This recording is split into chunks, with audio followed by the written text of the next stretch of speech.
Day 14 and 15 of my fitness comeback out of 100. So, dalawang araw to. Konti lang yung na videohan kong clip sa dalawang araw. So, 83.45 yung weight ko nung day 14. Tapos, ayan, pre-workout meal ko.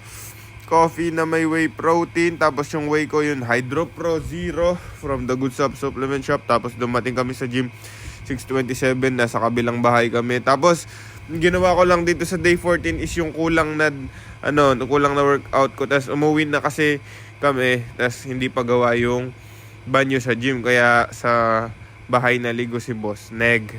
Tapos ayun, nag-post workout meal na ako. Tapos March 3 na, day 15 na, 3:59 AM.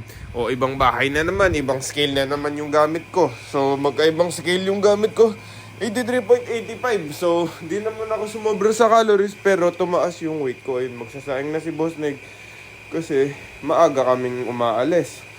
Kasi napipili na ako ng shoes ko. And then, andito na kami sa gym. 6:15 AM naman kami nakadating.